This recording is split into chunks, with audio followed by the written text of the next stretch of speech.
जोगेंद्र जी अभी शुरू है, लाइव 0-0 आ गया।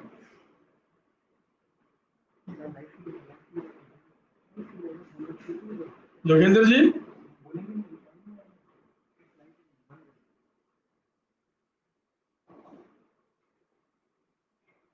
ओम वक्रतुंड महाकाय सूर्यकोटि संप्रभ निर्विघ्नं कुरु मे देव सर्वकार्येषु सर्वदा। मंगलम भगवान विष्णु मंगलम गरुड़ध्वज मंगलम पुंडरीकाक्ष मंगलाय तनो Hari. Respected all the viewers, सभी को मेरा नमस्कार, प्रणाम, a very good morning to all of you. हमारा आज का विषय है आयुर्वेदा एवं कोरोना कोविड-19। वैसे इस विषय को अगर हम थोड़ा और बड़ा करें तो हम इसे आयुर्वेदा एंड पैंडेमिक्स कह सकते हैं। तो आयुर्वेदा एवं कोरोना के बारे में सबसे पहले हम थोड़ा आयुर्वेदा के बारे में जानना चाहेंगे कि आयुर्वेदा, हमारी आयुर्वेद इस पैंडेमिक्स या एपिडेमिक्स में के बारे में क्या जानती थी या क्या जानती है या क्या कहती है। तो सबसे पहले तो मैं एक बहुत विशेष बात जो आयुर्वेद की सभी आप विद्वत लोग बैठे हैं जानते होंगे या समझते होंगे कि आयुर्वेद का उद्देश्य क्या है। मैं ये कहना चाहूंगा कि पूरे विश्व में, पूरे यूनिवर्स में आयुर्वेदा ही एकमात्र ऐसी मेडिकल साइंस है जो स्वास्थ्य की रक्षा की बात करती है। स्वस्थ से स्वास्थ्य रक्षणम आतुरस्य विकार प्रशमनम च, ऐसा हमारा आयुर्वेद का उद्देश्य है। तो पूरे यूनिवर्स में केवल मात्र एक यही साइंस है जो स्वस्थ से स्वास्थ्य रक्षण की बात करती है। और अगर कोई व्यक्ति इस यूनिवर्स में अपने स्वास्थ्य की रक्षा कर पाया, अपनी इम्यूनिटी को, अपने ओज को, अपने तेज को मेंटेन कर पाया, तो उसको किसी भी प्रकार का कोई रोग नहीं हो सकता है। अगर हो जाता है तो उसके बाद हम दूसरी बात करते हैं कि भी उसके आतुरस्य विकार प्रशमनम च, कि उसके आतुर के विकार का प्रशमन कैसा किया जाए। दूसरी बात, इसमें आयुर्वेद के बारे में कहना चाहूंगा कि स्वस्थ है कौन। इस यूनिवर्स में स्वस्थ की परिभाषा क्या है, आप में से अधिकतर लोग जानते होंगे, लेकिन फिर भी मैं एक बार रिपीट करना चाहूंगा कि सम दोष है सम अग्निश्च सम धातु मल क्रिया प्रसन्न आत्म इंद्रिय मना स्वस्थ इत्यादि। देखिए, जहां तक सम दोष है सम अग्निश्च सम धातु मल क्रिया की बात है, it is a physiological balance of a human being, जो मैं समझता हूं कि विश्व की हर मेडिकल साइंस इसके बारे में बात करती है। और हमारी WHO, वर्ल्ड हेल्थ ऑर्गेनाइजेशन भी 1990 तक स्वस्थ की परिभाषा में यही बात करती थी कि it is a physiological balance of a human being is health. But जहां तक प्रसन्न आत्म इंद्रिय मना का सवाल है कि आत्मा, इंद्रिय और मनो का भी प्रसन्न रहना उतना ही जरूरी है जितना कि आपके फिजियोलॉजिकल बैलेंस का है। अर्थात मानसिक संतुलन जब तक ठीक नहीं होगा तब तक आप पूर्णतः स्वस्थ नहीं होंगे। तो ये आयुर्वेद की परिभाषा है स्वस्थ की, कि हम अपने दोष धातु अग्नि मन आत्मा और इंद्रियों को कैसे स्वस्थ रख सकते हैं। वो केवल और केवल उनको, उनकी जो सम अवस्था है, जो हमारी प्रकृति है, जो भगवान ने हमें प्रकृति दी है, उस प्रकृति के अनुकूल जो हमारा एक वैल्यू असेस्ड है, हमें उस वैल्यू में उनको मेंटेन करके रखना ही स्वस्थ होने की एक हमारी परिभाषा है। ये मैं क्यों बताना चाह रहा हूं आपको, सिर्फ इसलिए क्योंकि आज का विषय आयुर्वेद एंड कोरोना, कि अगर हम स्वस्थ रहेंगे तो कोरोना हो या कोई वायरस हो, वो हमारा कुछ नहीं बिगाड़ सकता।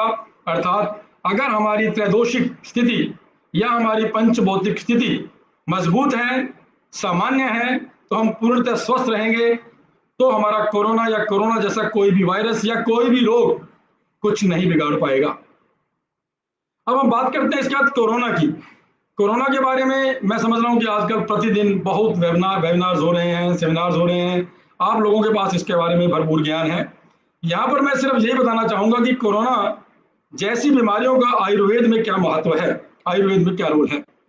देखिए, मैं और आप सभी लोग चरक पढ़ते हैं, और चरक को पढ़ते समय जब विमान स्थान में पहुंचते हैं तो विमान स्थान के तीसरे अध्याय में आज से करीब जब भी चरक लिखी गई 2-2,500 वर्ष पहले जनपदोध्वंस नाम से एक पूर्ण अध्याय का जिक्र किया गया है। मैं वो जरूर शेयर करना चाहूंगा, चाहे आप जानते हैं चाहे आप नहीं जानते हैं, कि कितनी सुंदरता के साथ इस प्रकार के पेंडेमिक्स और एपिडेमिक्स का होने का कारण और उनको इलाज करने का तरीका कितनी खूबसूरती के साथ बताया गया है। देखिए, बहुत स्पष्ट लिखा गया है कि जनपदोध्वंस, एपिडेमिक्स या पेंडेमिक्स होने का मुख्य कारण है वायु का विकृत होना, जल का विकृत होना, काल का विकृत होना या देश का विकृत होना। जब ये चार चीजें विकृत हो जाती हैं तब इस प्रकार के पेंडेमिक्स या एपिडेमिक्स आते हैं। अब सवाल ये कि ये चार प्रकार की चीजें विकृत क्यों होती हैं? इस विकृत होने का कारण भी लिखा है जो हम सभी सबकॉन्शियस माइंड में जानते हैं, लेकिन जान के भी हम जानना नहीं चाहते। बहुत स्पष्ट लिखा कि अधर्म ही इस प्रकार की वायु जल आदि को विकृत करने का मुख्य कारण है। अधर्म मीन्स प्रज्ञा अपराध। प्रज्ञा अपराध मीन्स कि जिन चीजों को हमारी बुद्धि जानती है कि ये काम गलत है, हमारे सबकॉन्शियस माइंड में, कॉन्शियस माइंड में ये है कि ये काम गलत है, और फिर भी हम वो काम करते हैं। और जब इस प्रकार के प्रज्ञा अपराध इस संसार में बड़े बड़े राजा महाराजा करने लगे तो उनके मंत्रियों का ऊपर उसका प्रभाव पड़ता है, उनके मंत्री करते हैं, और मंत्रियों के बाद उनके नीचे तक, जनता तक इस प्रकार के प्रज्ञा अपराध होने लगते हैं। अधर्म का प्रादुर्भाव होता है, और अधर्म का प्रादुर्भाव होने से इस प्रकार के वायरस, जिसे आप आज यहाँ पे कोरोना वायरस कह रहे हैं, SARS-2 कह रहे हैं, पहले SARS-1 आया, लेकिन हम इसको अपनी आयुर्वेदिक भाषा में एक विषाणु कह सकते हैं। तब इस प्रकार के विषाणु पैदा होते हैं। इसका भी मुख्य कारण क्या है? जैसे अभी हमने स्वस्थ की परिभाषा बताई, इसी प्रकार से स्वस्थ प्रकृति की भी परिभाषा है। इस यूनिवर्स को चलाने के लिए हमारे पंच महाभूत हैं, वो सभी लोग जानते हैं, आकाश, वायु, जल, अग्नि, पृथ्वी। इस प्रकृति, इस सृष्टि को संचालन ये पंच महाभूत करते हैं, और जब तक ये पंच महाभूत सामान्य अवस्था में रहते हैं तब तक किसी प्रकार की विकृति जल, वायु, अग्नि, आकाश में नहीं आ सकती।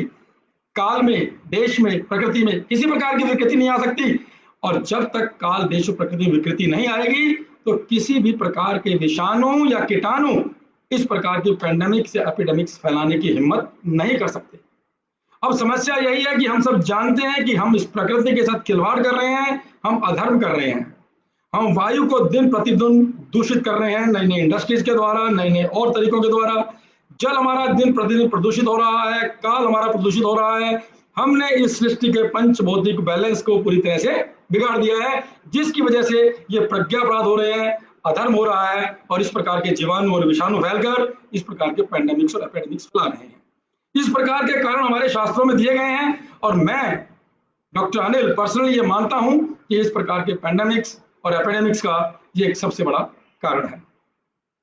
दूसरी बात, अगर हम शास्त्र के थ्रू जाएं तो आज हम बात करते हैं asymptomatic patients, symptomatic patients, mild to moderate patients, then critical patients.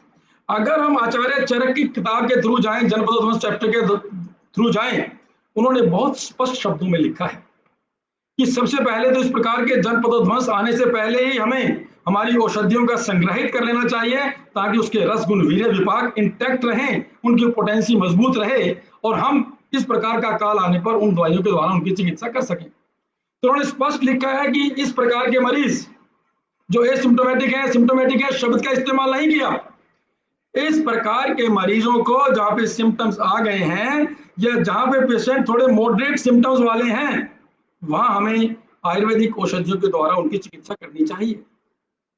इसी प्रकार से उन्होंने चिकित्सा के बारे में लिखा है कि जहां पर मरीज एसिम्प्टोमेटिक है या माइल्ड सिम्प्टोमेटिक है, अर्थात उनके अंदर थोड़ा बल है और वो इस प्रकार के कोरोना से लड़ सकते हैं, ऐसे एसिम्प्टोमेटिक या सिम्प्टोमेटिक पेशेंट्स का हमें पंचकर्म के द्वारा शोधन करना चाहिए। इसके बाद वो बात करते हैं कोमॉर्बिडिटी की, ये जोड़ने की बात है। इसके बाद वो बात करते हैं कोमॉर्बिडिटी की, अर्थात इस प्रकार के मरीज जो प्रेग्नेंट लेडीज हैं, जो वृद्ध पुरुष हैं, जिनको डायबिटीज है, जो हाइपरटेंसिव हैं, इस प्रकार के मरीजों के लिए आचार्य चरक ने एक अलग से आयु रक्षक पैसेज का जिक्र किया कि ऐसे लोगों की आयु की रक्षा कैसे करनी चाहिए।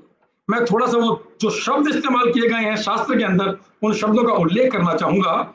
जैसे आचार्य चरक ने स्पष्ट लिखा है कि ऐसे मरीजों के लिए ऐसे समय में सत्य बोलना, वही अधर्म से दूर हटना, सच्चाई की बात करना, प्राणी मात्र पर दया करना, जो आजकल हम कर रहे हैं। अगर हम ध्यान से देखें, जितने भी लोग आज के दिन कोरोना से, इस मृत्यु के भय से, कोरोना के द्वारा कहीं मृत्यु ना हो जाए, कोरोना के द्वारा हम गिर ना जाएं, हमारे भाव, हमारे विचार पूर्णतः इसी प्रकार हो गए हैं जैसा कि आचार्य चरक ने आज से 2-2,500 वर्ष पहले लिखा था कि हमें सत्य बोलना चाहिए, हमें प्राणी मात्र पर दया करनी चाहिए, हमें दान देना चाहिए। जो दुनिया भर के एनजीओ हैं, जगह जगह खाना खिला रहे हैं, जगह जगह मास्क बांट रहे हैं, जगह जगह दवाइयां बांट रहे हैं, ये कुछ नहीं है, ये सिर्फ दया का भाव है। हमें दया करनी चाहिए, हमें सद्व्रत का पालन करना चाहिए, ये आगे हम जिक्र करेंगे। सद्व्रत का पालन करना चाहिए, शांति रखनी चाहिए, संयम रखना चाहिए, अपनी रक्षा करनी चाहिए। अपनी रक्षा करने के लिए जो भी बचाव हमारे हैं, जो हमारी फिजिकल हाइजीन की बात है, होम हाइजीन की बात है, वो हमें करना चाहिए। ब्रह्मचर्य का पालन करना चाहिए, और सबसे बड़ी बात, ऐसे मौके पर हमें धर्म शास्त्रों का, महर्षियों का, बड़े बड़े संतों का अध्ययन करना चाहिए, विचार रखने चाहिए, ताकि हमारे विचार शुभ और शुद्ध बने, ताकि हमारा मन, हमारी मानसिक जो संतुष्टि हो प्रबल हो, और प्रबल होकर हम इस कोरोना जैसे वायरस के साथ लड़ सकें। इन सब से परे, हो सकता है कुछ नास्तिक लोग भी यहाँ बैठे हों, लेकिन वो भी इस चीज को ध्यान से सुने कि सबसे पहले लिखा है कि हमें देवी देवताओं का पूजन करना चाहिए। ये आयुर्वेद के चिकित्सा ग्रंथ में धनपदोध्वंस के अध्याय में लिखा है कि हमें देवी देवताओं की पूजन करनी चाहिए। यहां पे मैं थोड़ा सा जोड़ना चाहूंगा कि देवी देवताओं का पूजन करना चाहिए, तो चरक तो 2000 वर्ष पहले की है। हमारे पुराण और उपनिषद और वेदों की बात अगर हम करें, वो तो पता नहीं 5000 या 10,000 वर्ष पुराने हैं। और अगर मुझसे पीछे भी चले जाएं, द्वापर युग में जाएं या त्रेता युग में जाएं, ऐसा नहीं है कि ये पेंडेमिक्स या एपिडेमिक्स को नया आया है अब की बार। ये पेंडेमिक्स और एपिडेमिक्स का जिक्र अगर हम शास्त्रों में जाएंगे तो द्वापर त्रेता युग में भी है, और हमारे वेदों में, उपनिषदों में और पुराणों में भी है। यहाँ पे मैं एक पुराण का उल्लेख करना चाहूंगा। आप सभी लोग पुराणों के बारे में जानते हैं। अगर आप मार्कंडेय पुराण की बात करें तो वहां पे देवी कवच आया है। देवी कवच का अगर मैं एक 8 लाइन का एक पैराग्राफ आपको पढ़ के सुनाऊं तो आप ये समझ जाएंगे कि इस प्रकार के जो कवच है, देवी कवच है, जो हनुमान कवच है, चाहे किसी भी प्रकार का कवच है, जहां आपकी मान्यता है, उसमें कितने स्पष्ट रूप से इस प्रकार के विषाणु ही नहीं, जिस प्रकार के विषाणु है, इनसे भी कहीं बढ़ के जो बड़े बड़े भूत प्रेत और जो बड़े बड़े पुराने जो हथियार होते थे, उनकी रक्षा के लिए ये देवी कवच और ये हनुमान कवच, इस प्रकार के कवच लिखे गए हैं। देवी कवच में लिखा है, नश्यंति व्याधय सर्वे लूता विस्फोट कादया स्थावरम जंगमम चैव कृत्रिमम चैपि यद विषम अभिचाराणि सर्वाणि मंत्र यंत्राणि भूतले भूचरा खेचराश्चैव जलजाश्च उपदेशिका अंतरिक्ष चरा घोरा डाकिन्यश्च महाबला सहजा कुलजा माला डाकिनी शाकिनी तथा ग्रह भूत पिशाचाश्च यक्ष गंधर्व राक्षसा ब्रह्म राक्षस बेताला कुष्मांडा भैरवादय नश्यंती दर्शना तस्से क्वचेन हृदय संस्थिते। ये देवी कवच की बात मैं कर रहा हूं। देवी कवच की सिर्फ 8 लाइनों की बात कर रहा हूं कि देवी देवताओं की पूजा का उल्लेख जो इस प्रकार के एपिडेमिक्स में आया है, या सामान्य जीवन में भी करने के लिए जो आया है, इस प्रकार के विषाणु से जो बचने के लिए आया है, वो आज की कोई नई बात नहीं है। ये हमारे पुराणों में, हमारे ग्रंथों में, हमारे शास्त्रों में लिखा है। देखिए, नश्यंती व्याधि सर्वे, सभी प्रकार की व्याधियों का नाश करने वाला ये देवी का कचा कवच, लूता विस्फोटक आदि। फिर कहता है, स्थावर हो चाहे जंगम हो चाहे कृत्रिम हो, किसी भी प्रकार का विष या विषाणु हो, अभिचाराणी सर्वाणी मंत्र यंत्राणी भूतले ग्रह भूत, किसी भी प्रकार की कोई भी इस प्रकार की आपत्ति आपदा जो प्रकृति में आती है, उस मौके के ऊपर हमें इस प्रकार के सद्व्रत का पालन, सच्चे बोलना, दान देना और इस प्रकार से हमें देवी देवताओं का पूजन करना चाहिए। जो इस प्रकार के जो कोमोर्बिडिटी के पेशेंट, खास वैसे तो सभी को करना चाहिए, लेकिन उन्होंने विशेष रूप से लिखा आचार्य चरक ने कि ऐसे व्यक्ति जो प्रेग्नेंट हो, जो वृद्ध हो, हाइपरटेंसिव हो, ऐसे लोगों को इस प्रकार से अपना आचरण करना चाहिए, अपना सद्व्रत करना चाहिए, ताकि इस प्रकार के विषाणु, कीटाणु, भूत प्रेत कुछ भी हो, उनका कुछ भी नहीं बिगड़ पाए। ये तो थी एक हमारी आधार क्लासिकल बात। अब थोड़ा सा ज्यादा समय ना लेते हुए मैं इससे बचने के प्रिवेंटिव मेजर्स सभी को पता है, नया इसमें कुछ है नहीं, लेकिन यहां पे एक बात कहना चाहूंगा, आप ध्यान से देखिए, जितने भी प्रिवेंटिव मेजर WHO ने बताए हैं, किसी भी कंट्री की सरकार ने बताए हैं, कोई ऐसा प्रिवेंटिव मेजर नहीं है जो हमारे आयुर्वेद शास्त्र में नहीं लिखा गया। आज वो WHO कह रही है, अमेरिका के प्राइम मिनिस्टर कह रहे हैं, लेकिन ऐसा नहीं है। ये हमारी भारतीय संस्कृति है, भारतीय संस्कृति में सब चीजें लिखी गई हैं। हमारे आदरणीय प्रधानमंत्री कहते हैं नमस्कार। ये नमस्कार की परंपरा कोई नई नहीं है, ये परंपरा शुरू से चली आ रही है। तो हमारे मोदी जी का कहना यही है कि हमारी भारतीय संस्कृति के अनुरूप अगर हम चलते हैं तो इस प्रकार का कोरोना हमारा कुछ नहीं बिगाड़ सकता। मास्क लगाने की हम बात करते हैं तो हमारे पन्ना पहले से ही चला आया है कि कहीं भी गांव में, शहर में आप देखते थे सभी के कंधे में एक पन्ना होता था, हमारे माननीय प्रधानमंत्री शुरू से रखते हैं, उसको मुंह के ऊपर बांध के चलते थे, चाहे कोई कोरोना है चाहे नहीं है। ये हमारा एक रूटीन था। 20 सेकंड तक हाथ धोना चाहिए, ये कोई नई बात नहीं थी। जब हमारे घर के बुजुर्ग, हमारे माता पिता को हमने देखा, खुद हमने देखा अभी पीछे 10, 15, 20 साल तक, जब भी वो घर में आते थे तो 20 सेकंड नहीं, आधा मिनट तक वो अपने हाथों को साबुन से, मिट्टी से इसी प्रकार से धोते थे। तो जो फिजिकल हाइजीन की बात करें, ये फिजिकल हाइजीन जितना भी WHO आज के दिन बता रहा है, ये सब कुछ नया नहीं है, ऐसा मैं मानता हूं। ये सब का सब आयुर्वेद शास्त्र के अंदर बहुत ही अच्छी जगह पर, विभिन्न स्थानों पर, विभिन्न अध्यायों में अच्छे से चर्चित किया गया है। अब मैं ज्यादा समय लेता हूं, ये बताना चाहूंगा कि दावा तो नहीं कह सकता, मैं कुछ चीजें बताऊंगा कि अगर हम ये चीजें करें तो निश्चित रूप से मैं विश्वास दिलाता हूं कि कोरोना हमारे नजदीक नहीं आ सकता। सबसे पहली बात तो जो सरकार हमारी कह रही है शुरू दिन से, वो हमें सब करना चाहिए, वो सबको पता है, बताने की जरूरत नहीं। अभी मैंने बताया, चाहे वो सोशल डिस्टेंसिंग की बात है, चाहे मुंह के ऊपर कपड़ा लगाने की बात है, चाहे वो फिजिकल डिस्टेंस मेंटेन करने की बात है, चाहे वो हाथ धोने की बात है, वो सब हमें करना चाहिए। लेकिन हमें, चरक ने बड़ा स्पष्ट लिखा, हमें हितकर स्थान पर रहना चाहिए। We should stay at our home, हमें घर पर रहना चाहिए। ये बात भी आचार्य चरक ने बहुत अच्छे से लिखी है। तो हमें और घर पे रह के क्या करना चाहिए? हमें घर पे रह के जो हमारी दिनचर्या हमारे शास्त्रों में लिखी गई है, उस दिनचर्या का पालन करना चाहिए। उस दिनचर्या में विशेष रूप से अगर कुछ बातों की बात करें कि कहा कि ब्रह्म मुहूर्त में उठना चाहिए। ब्रह्म मुहूर्त में क्यों उठना चाहिए? क्योंकि हम सब जानते हैं कि उससे बढ़िया समय शांति का हो नहीं सकता। उस समय भगवान का साक्षात वास होता है, ऐसा कहा गया है शास्त्रों में। और सबसे बड़ी बात है कि हमारी बुद्धि बड़ी तीव्र होती है। इसलिए ब्रह्म मुहूर्त में उठकर हमें हमें प्रभु का ध्यान करना चाहिए, हमें अपने शास्त्रों का अध्ययन करना चाहिए, हमें अपनी विद्या का अध्ययन करना चाहिए। उसका हम कहते हैं कि सुबह उठ के हमें 2 गिलास गर्म पानी पीना चाहिए। अब ये कोरोना काल जब आ गया है, उस समय तो 2 गिलास गर्म पानी दिनचर्या में सुबह उठ के पीना चाहिए। लेकिन अभी क्या है कि अभी हमें निरंतर दिन भर गर्म पानी का सेवन करना चाहिए। यहाँ पे थोड़ी बात कहना चाहूंगा, आप सभी को पता भी हो सकती है कि कोरोना का बेसिकली पैथोजेनेसिस क्या है। कि वंस एक बार कोरोना आपके मुंह में या नाक के मध्य में घुस गया तो वो 5 से 7 दिन तक हमारे थ्रोट में, लैरिंक्स या फ्रेंक्स में रहता है। ऐसा आज की जो लेटेस्ट साइंस है वो कह रही है।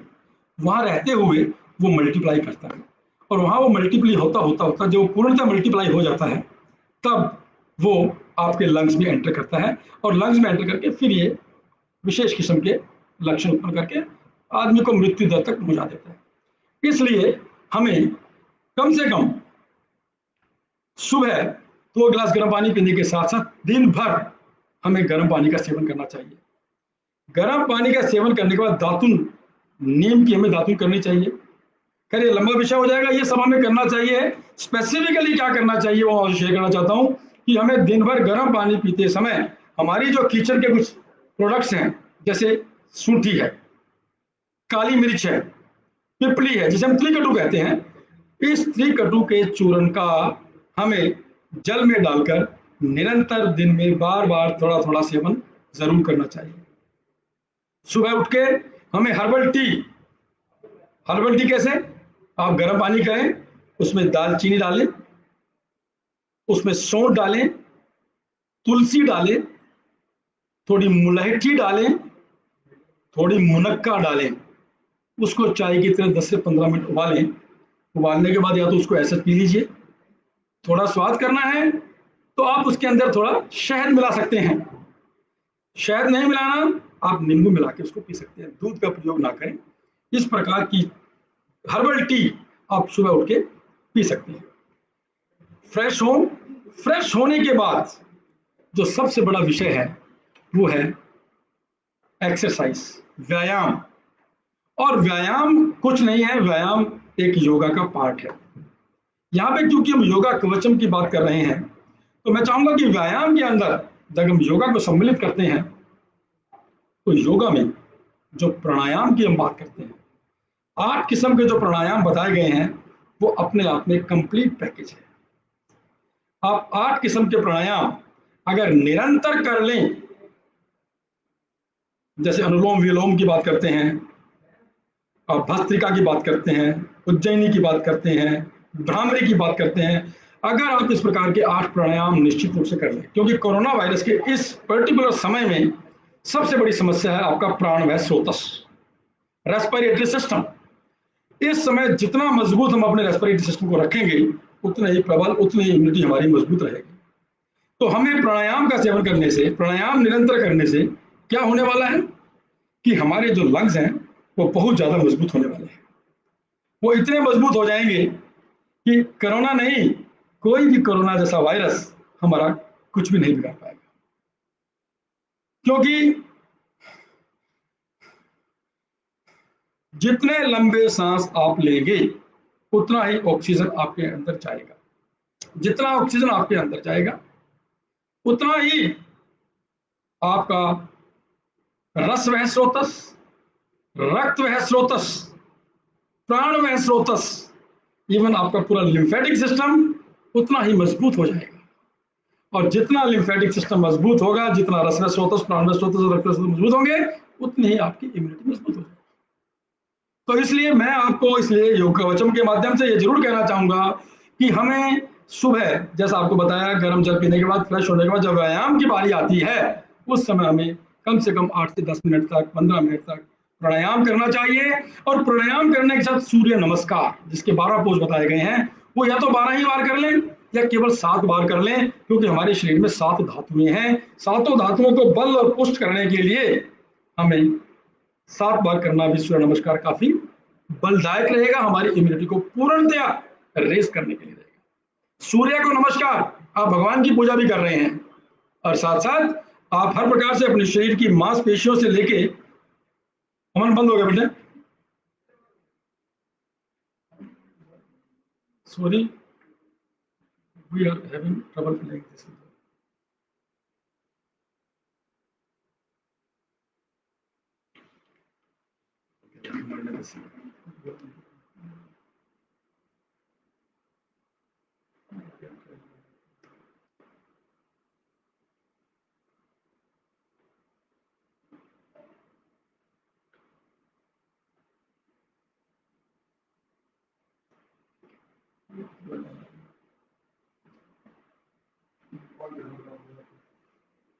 बाईस 20 मिनट तो हो गया।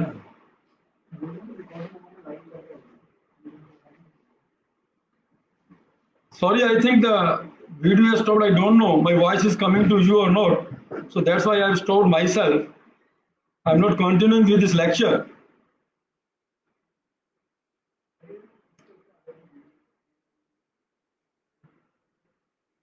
So kindly wait and cope up with this. As soon as the video will start, I will again start speaking. It will take hardly 3 to 4 minutes. Just how to keep your immunity intact. For that, I will just let you know few drugs. आवाज, if you are listening my voice I can continue.